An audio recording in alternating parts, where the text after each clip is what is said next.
and they used to memorize the Quran as it was revealed.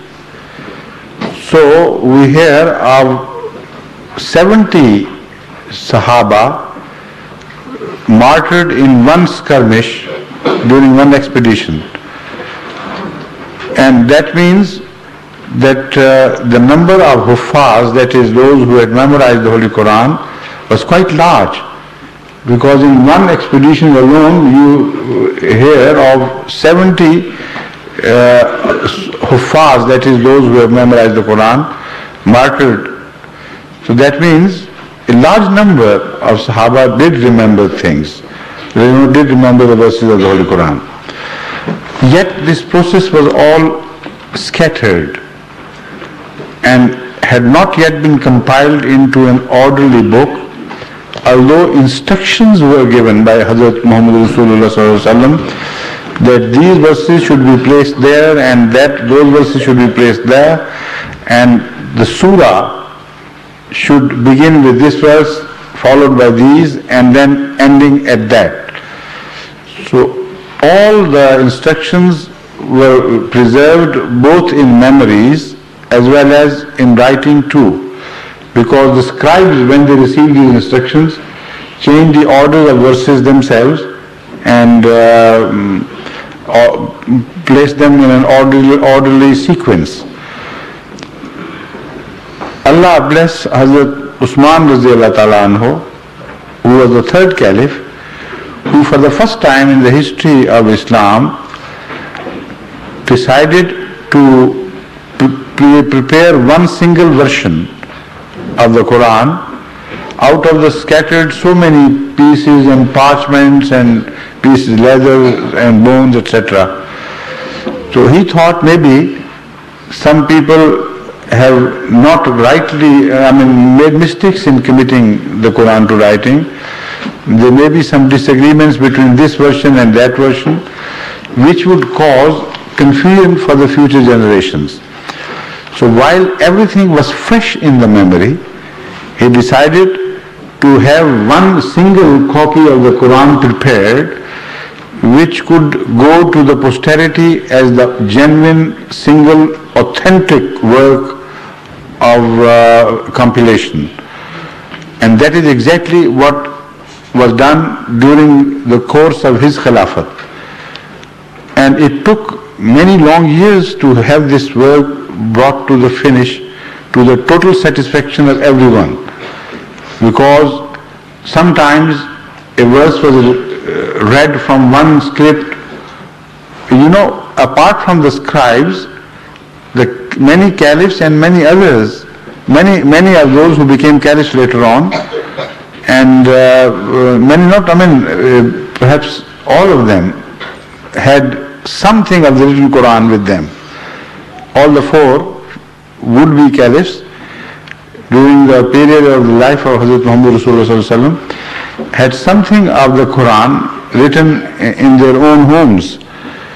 So everything was collected, all material was ordered to be gathered together in one single pile. Then those who remembered the instructions of the Hazrat Rasulullah, they were asked to stand witness to those important facts of sequence, etc. So bit by bit, everything was put in the right order.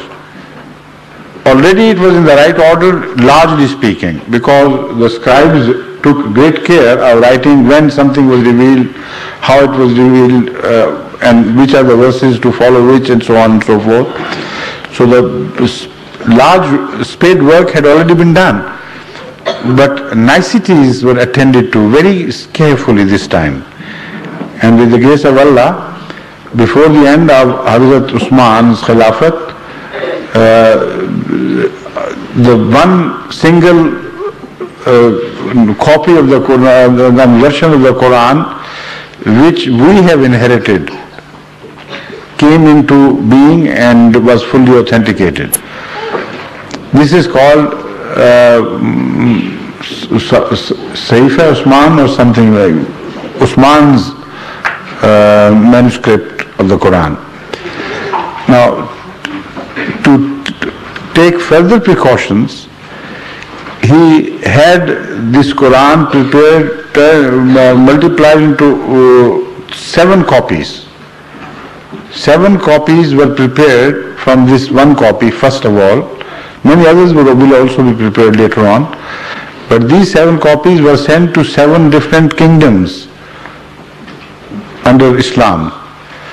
And instructions were sent that they should be preserved there with as much care as possible. So that in case, during some mishap in one place, one copy is damaged or destroyed, at least there are other similar copies to hand the Quran down to the posterities.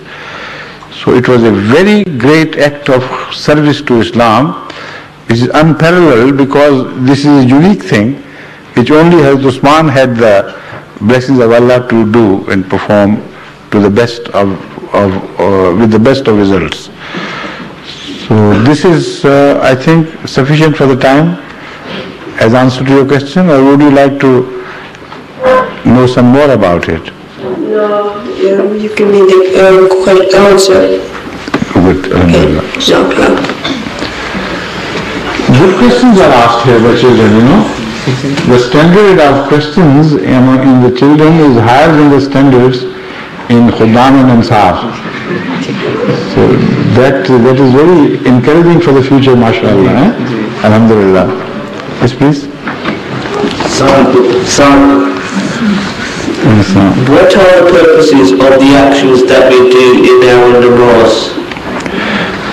What you do? What are the Purposes of the actions that we do? actions, yes, correct. Movements you mean, Yeah. that you make. Yeah. Now it's a long story because each movement and each act in the namaz has very deep significance. And Hazrat Masih Maud has written on the significance of these actions and their correspondence with what you say during that action at length, and which covers many long pages.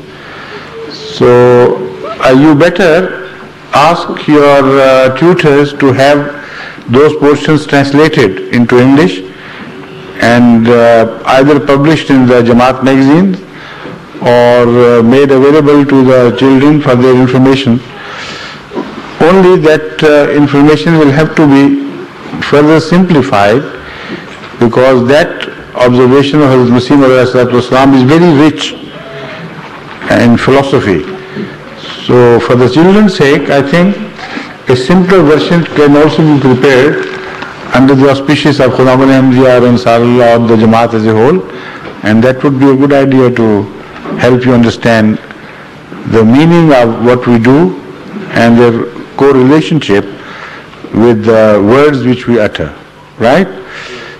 Briefly, I can tell you this much, that Islam is the first religion in the world which claimed to be universal in so many words. In the rest of the religions, there is a tendency now also to claim their universality, but they have to work hard to infer from this verse or that verse. Nowhere in their scripture is it clearly mentioned that this is the book for the whole mankind, this is the messenger for the entire mankind. In the Holy Quran, this claim is so manifestly clear that there is no room for any doubt left. Now this is the one fundamental principle which governs all the teachings of the Quran. In the light of this, you will begin to understand the acts and or the movements we make during the namaz. If this mode of worship is prescribed for the whole mankind, it must have some elements of modes of worship of all people of the world. So this teaching does not appear to be totally alien to them. They at least have something of it with which they are familiar. They also do that. For instance,